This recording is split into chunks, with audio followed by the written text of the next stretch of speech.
Nos vamos rápidamente a la línea telefónica. Ya está Javier Okseniuk, es economista, director ejecutivo de la consultora LSG. Vamos a hablar sobre el consumo masivo. Javier, ¿cómo estás? Federico Sánchez, el equipo te saluda aquí desde Trelew. Buenas tardes. ¿Qué tal, Federico? Buenas tardes a todo el equipo. Bueno, Javier, muchas gracias. ¿Cómo viene esto del consumo masivo, Javier? Digo, tenemos datos bastante variables, ¿no? Sobre algunos meses que viene bien, otros que cae finalmente el consumo masivo, sobre todo en supermercados. ¿Qué están observando sobre todo estas últimas semanas con el dólar, bueno, con estos movimientos? Es como vos decís, hay una serie de cosas, hay meses en donde repunta un poco, meses donde cae. Lo que se ve en términos generales es que la actividad económica durante el 2025 se ha amesetado, como decimos, se ha planchado. Cuando escuchamos alguna número que todavía estamos creciendo al 5 o 6%, en realidad eso es el reflejo de lo que fue el crecimiento de fines del año pasado, ¿sí? Entonces, que todavía se manifiesta en valores altos ahora. Pero en el mes a mes, durante el año 2025, ciertamente la economía entró en un proceso más errático, meses en donde sube, meses en donde baja, y el consumo no es la excepción. El consumo, hay varios factores que están atentando contra este consumo y generalmente el consumo más volátil o el que sufre el mayor ajuste es el de los bienes durables. Cuando hay espalda se compran bienes durables, cuando no es lo primero que se reduce, o algunos servicios que son menos frecuentes en las familias. Y lo cierto es que tenemos en este 2025 algunos condicionantes de esta evolución, fundamentalmente, primero la caída del salario real, o sea, el poder adquisitivo del salario se ha resentido en los últimos 2 o 3 meses y es posible que esto lo sigamos viendo en los meses siguientes. El salario, el poder adquisitivo del salario se había recuperado bastante durante fines del año pasado y en los últimos meses entró ya en un terreno más negativo, o sea, la inflación sube más que lo que suben los salarios, claro, ¿no? Porque, eso básicamente quiere decir eso. Perdón, Javier, porque ahí decía, digo yo, sí, haciendo este contraste, ¿no? El gobierno viene diciendo, incluso en este 2025, que el salario le viene ganando a la inflación. Esto no es así. No. De hecho, hay algunas particularidades técnicas que no voy a entrar, pero básicamente el único salario que realmente está repuntando fuerte es el salario informal. Okay. Y ese se mide con un rezago considerable de meses, con lo cual está reflejando en realidad épocas en donde la inflación subía más, ¿no? Entonces es medio espurio ese indicador. Sí. Todos los demás salarios... fundamentalmente el salario privado formal y también los públicos provinciales, no tanto como el público nacional, pero también se ha resentido en términos de poder adquisitivo en los últimos meses. Yo diría que todo el universo de salarios con resguardo social y con cobertura y todo eso, están realmente subiendo menos de lo que estaba subiendo la inflación, incluso con inflaciones que se han reducido en los últimos meses, como ya sabemos. Ahora, y Javier, otro factor es que... Perdón. Sí. No, decime.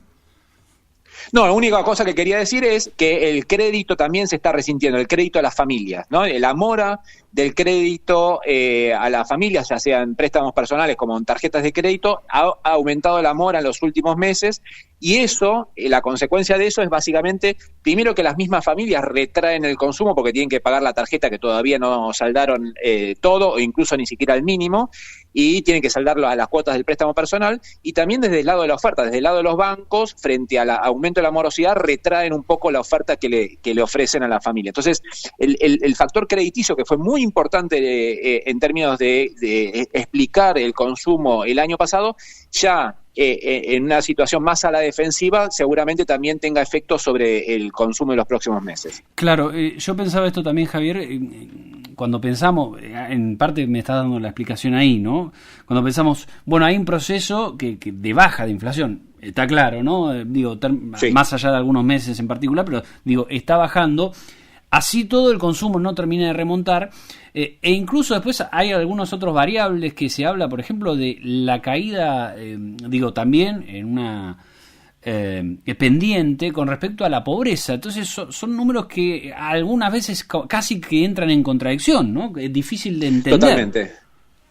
Es difícil de entender. Muchas de las confusiones también es que son indicadores que refieren a distintos meses, ¿no? Por ejemplo, en inflación, bueno, tenés un indicador bastante cercano en el tiempo, pero cada 3 meses uno puede hacer una estimación a partir de lo que es la encuesta permanente de hogares, y eso es lo que hicimos hace un tiempo, pero son valores a marzo, ¿sí? Entonces, vos fíjate que salarios e inflación son más cercanos en el tiempo, la pobreza, que realmente bajó considerablemente, son el último relevamiento posible de estimar es a marzo, donde las cosas de la actividad económica todavía no se había resentido como en los últimos meses. Entonces, parte de la confusión es que estamos en una situación que no se termina de definir, ¿no? Ya el crecimiento del último periodo del año pasado dejó de existir, pero tampoco estamos en una situación recesiva, ¿sí? Claro. Y mucho menos de crisis, con lo cual estamos en una situación que es ni fu ni fa,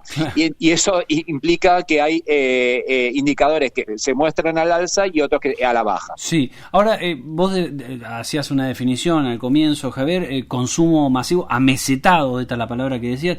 Ahora, yo sé que ustedes relevan, ¿no?, una canasta de precios. Lo que te quería preguntar es, ¿qué está pasando con los precios en supermercados, comercios, almacenes, a partir de lo que fue, sobre todo esa suba del dólar, que hubo hace 10 días aproximadamente, que subió 50, 60 pesos, bueno, y ahora está bajando nuevamente, hoy cerró a 1.330, digo, ¿qué está pasando con eso? ¿Se están traduciendo esto en las góndolas? ¿No está ocurriendo? ¿Hay productos que bajan? ¿Cómo está eso, Javier?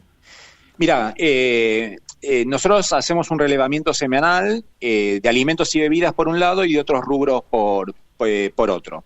Lo que vos estás contando, fundamentalmente, para concentrarnos en algo en alimentos y bebidas, nosotros lo que veníamos viendo en las últimas semanas es que ese incremento del tipo de cambio, que tampoco fue tan sustancial, ¿no? Porque de 1.200 a 1.330, como decís ahora, tampoco es una flor de devaluación, es una depreciación del 10-15%, y el sector minorista tenía espalda como para aguantar incremento de los costos, ¿no? Entonces, ¿qué quiero decir esto? Un comercio en donde los costos le aumentan los bienes que va comprando para después vender al consumidor.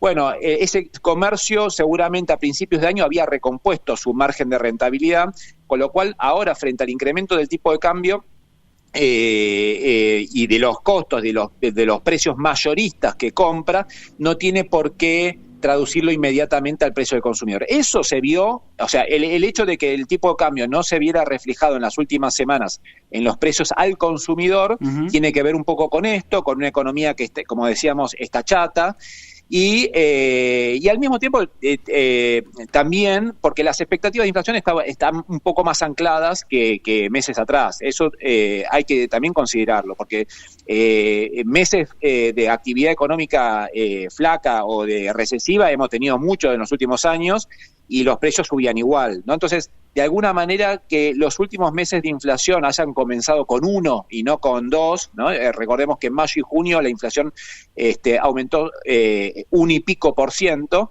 Eso de alguna manera también tranquilizó el ímpetu remarcador de algunos comercios. Ahora, lo que estuvimos viendo en estos relevamientos semanales, que el último relevamiento, que fue el de la semana pasada, mañana tenemos el próximo, aumentó por primera vez los alimentos y bebidas considerablemente, un 2% en la semana, cuando venía 7 semanas de niveles cercanos a 0. Sí. Con lo cual, es muy pronto todavía para ver si esta disociación entre tipo de cambio y el valor del dólar y los precios del consumidor es permanente o es algo que tendremos que ir evaluando semana a semana. Claro, pero esta última semana sí, aumentó. Claro, pero primera semana de relevo del mes que empieza, ¿no? Con un 2% para alimentos es, ¿no? Un numerito. Por supuesto. Es un número grande. Sí. Es un número grande. Nosotros cuando miramos lo que se llama la serie de todos los aumentos que nosotros relevamos desde el año 2021, lo que estamos viendo es que hay muchas veces los aumentos se concentran en una semana. No es raro ver un incremento semanal del 2%. Ahora, si mañana recibimos otro relevamiento arriba del 1%, quiere decir que ya estamos en un cambio de tendencia, ¿sí? En donde ya se empiezan a afianzar los incrementos de los comercios y en donde seguramente el tipo de cambio haya tenido una incidencia en esos precios. Pero bueno, tenemos que esperar y monitorear semana a semana. Sí. Mañana se conoce la inflación por parte del INDEC. ¿Ustedes tienen alguna estimación, Javier, de lo que puede pasar? Pensamos que va a estar cerca del 2%. ¿Puede comenzar con 1? Sí, puede comenzar con 1 y puede comenzar con 2. Pensamos que va a estar cerca del 2%. Acordémonos, bueno, uno que venimos siguiendo, que obviamente esto en cada provincia tiene su particularidad, pero fue bastante comunicado el indicador de la inflación de la ciudad de Buenos Aires, a veces como indicador como que precede a lo que sucede en otras provincias. Ese vino 2,5%, pensamos que no va a ser tan alto el valor de mañana, bueno, hay que esperar, ¿no? Pero en principio rondando el 2%. Bien, por ahí estaría. Bueno, Javier, muchísimas gracias, ha sido muy amable. No, al contrario, gracias a ustedes y a disposición. Un abrazo grande. Ahí pasaba Javier Okseniuk, economista, director ejecutivo de la consultora LSG.